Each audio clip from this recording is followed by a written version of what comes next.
Hello guys, nandito na naman tayo sa cooking muna tayo ngayon kasi wala ibang ano. So back to cooking muna tayo. Ito ay ito, tupa, karning tupa. Tapos gagawa ko na magluba. Tapos ito bell pepper. Ito yung garlic na may luya, kamatis, sibuyas. Ito yung recado niya, i-mix ko na siya. Tapos talong, ito, peprituhin ko siya para ihalo ko mamaya. So, unahin ko muna pagluto itong meat. Tara, samahan nyo ako.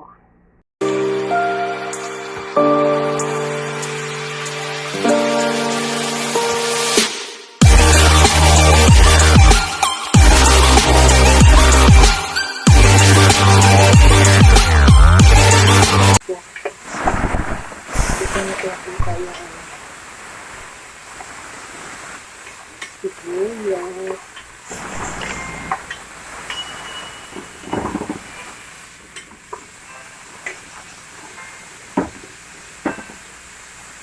Kasi matagal lumambot yung karne.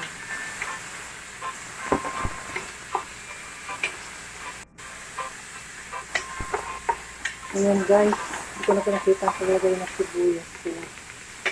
Sunod ko yung garlic.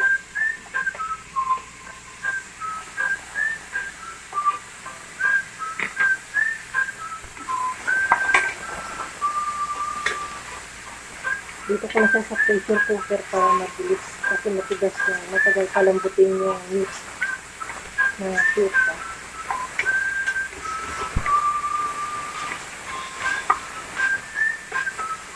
Ayan.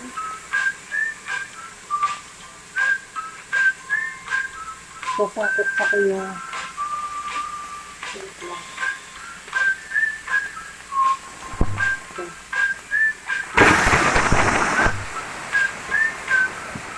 Sasakot sa ko muna para yung lasa niya ay mawala. Lagyan natin siya ng asin at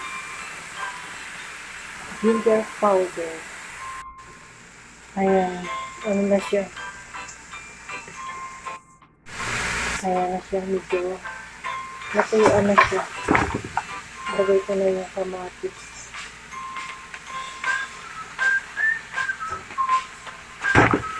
Hindi ko na may-blend yung kamatis. Tapos, lagyan na tomato paste. As usual, hirap talaga mag-vlog na wala. Nakakalimutan ko talagang bumili. Nakakainis.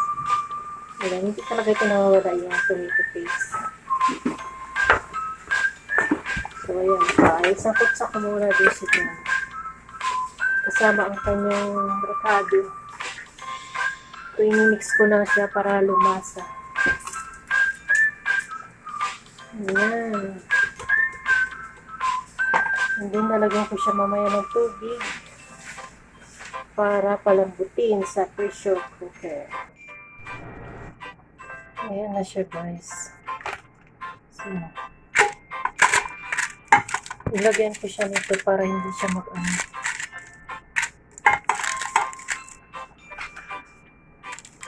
Mega love shout out sa inyong lahat. Ako'y nagbablog.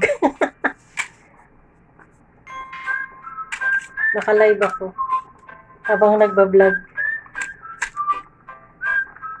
Ayan.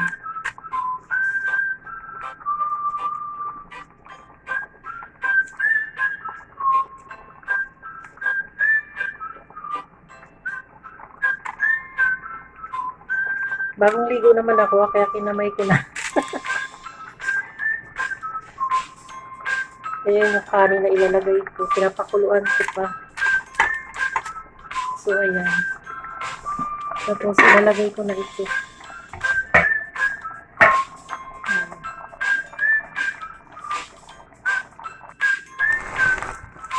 Ayan na siya guys. Ano ba?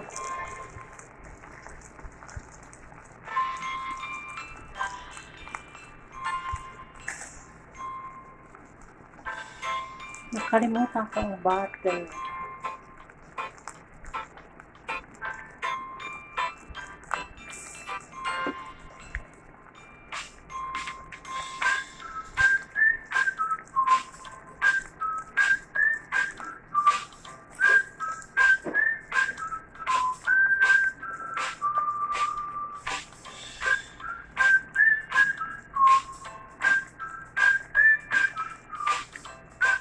painhinin ko na lang siya.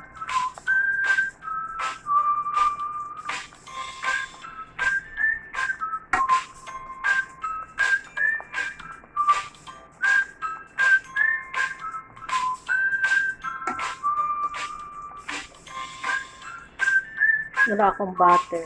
Dapat may butter.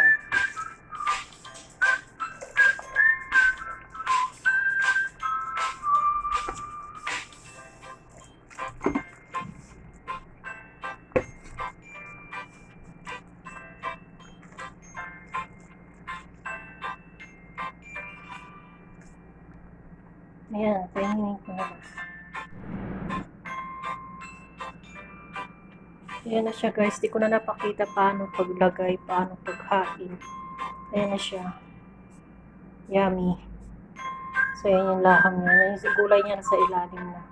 So, ayan. Thank you for watching.